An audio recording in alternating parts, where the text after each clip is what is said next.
I have several different ones all focused on historical fiction. So we're going to learn about a person or an event or both that took place in the past, and it's going to teach us something more knowledgeable and informational.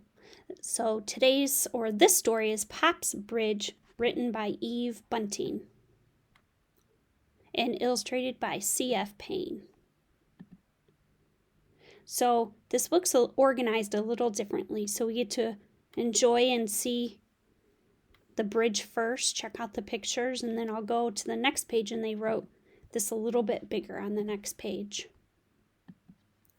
My pop is building the Golden Gate Bridge almost every day after school. Charlie Shue and I go to Fort Point and watch. The bridge will stretch across the bay from San Francisco to Marin. People said this bridge couldn't be built. Some call it the Impossible Bridge. They say the bay is too deep, the currents too strong, the winds blowing in from the ocean too fierce. But I know my pop can do it.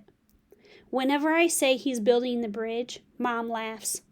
There's a crew of more than 1,000 men working on that bridge, Robert, including Charlie's dad. She reminds me. I know that, but I just shrug. To me, it's Pop's bridge. Pop's a high iron man, balancing on the slated catwalks, spinning and bending the cables. He climbs so high that sometimes clouds come down around his shoulders. When the fog rolls in, he disappears completely. That's why the high iron men are called skywalkers. Charlie's dad is a painter. The painters start work long before the bridge is even finished. My pop says if it weren't for them, the bridge would rust away. But I think he's just saying that to be nice. The skywalkers have the most important job of all. So we'll take a look at that bridge again.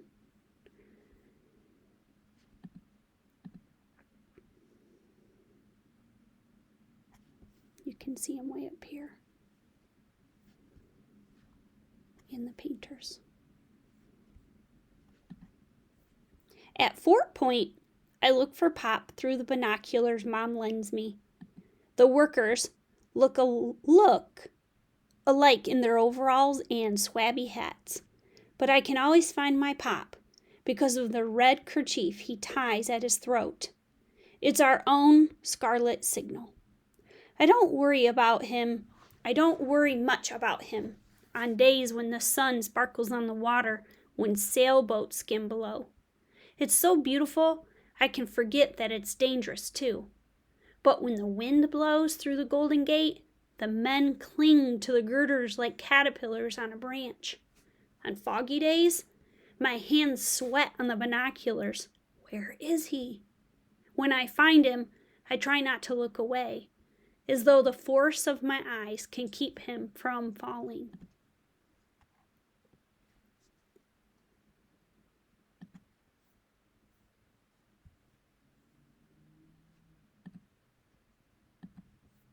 At my house, Charlie and I work on a jigsaw puzzle Mom bought us. When it's done, it will show how an artist thinks the bridge will look. Charlie and I work on the puzzle most every day. Bending over it, I feel like I'm building the real thing along with Pop. I'm a skywalker, too. We're almost done, Charlie says. I wonder which of us will put in the last piece. I shrug. But what he says makes me think. My Pop built that bridge. He should set the last puzzle piece in place. That's only fair. Even though Charlie might think his dad should do it, when Charlie isn't looking, I slip one of the pieces into my pocket. Later, I hide it in my room. I'm saving it for Pop.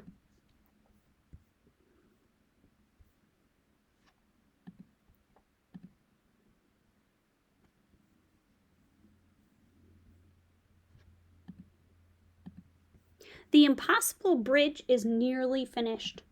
One evening, Mom and Pop and I walk down to Fort Point.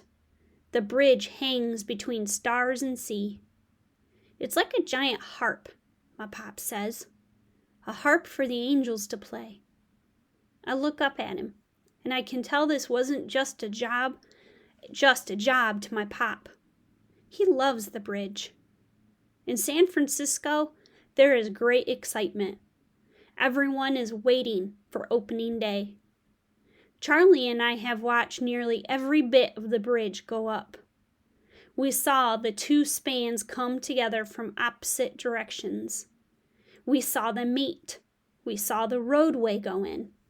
And my pop did it. No one can be as proud as I am, not even Charlie. After all, my dad is a Skywalker.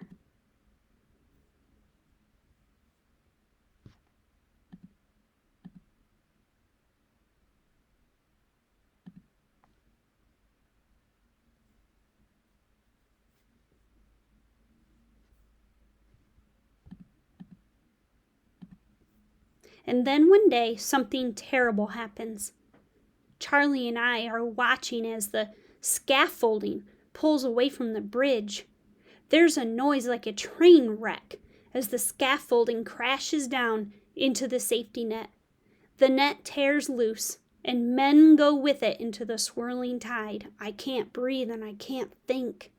But then I look hard through the binoculars and see Pop still on the bridge, his red kerchief whipping. Pop! Pop! I whisper in relief. Beside me, Charlie is screaming, "Where's my dad? Where's my dad?" We had seen him working close to that scaffolding. I can't see him now. We'll find him, I promise. We have to. I sweep the binoculars up and down the bridge cables, looking at every painter hanging high on his Jacob's ladder or swinging in a bosun's chair like a knot on a rope. But there, Mr. Shoe, I plead, and then I spot him. Over by that cross girder, I yell. Charlie fumbles for the binoculars. I help him. He looks where I point. He's there! He's safe! Charlie gasps. The next day we find out that only 2 of the 12 men in the water were saved. How high they are. It's a dangerous job. I think and think about that day. At night, half asleep, I see the bridge shake. I hear the crash. One of those men in the water could have been Pop or Charlie's dad. I finally understand and I feel ashamed. Equal work, equal danger for Skywalkers and for painters.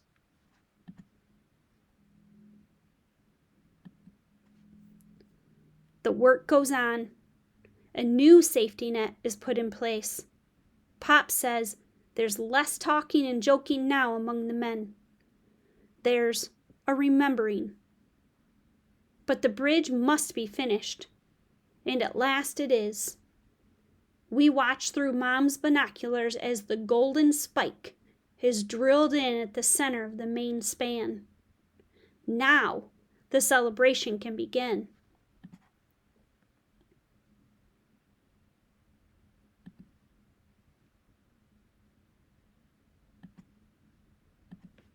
On opening day, no cars are allowed.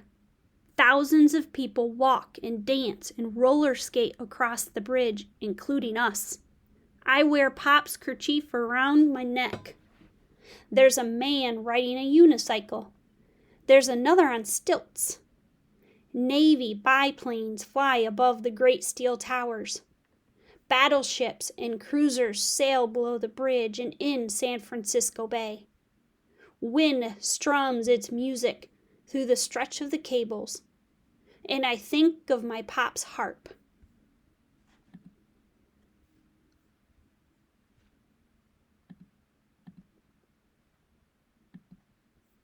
That night, our family has our own party with Charlie and his dad. There's stewed chicken and a Chinese noodle dish Charlie's dad made, and a snickerdoodle pie.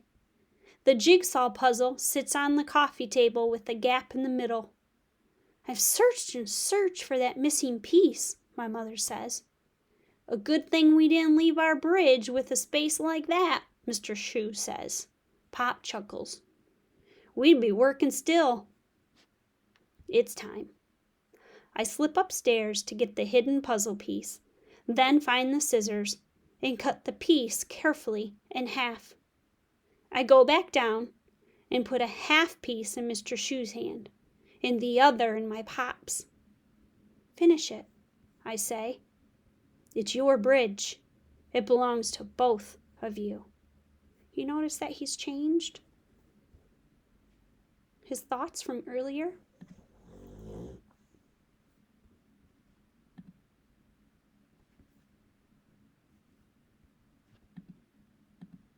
My mother raises her eyebrows and Charlie says, "Hey, where?" But I just watch as the two pieces fit in so perfectly, so smoothly. Team effort, my pop says.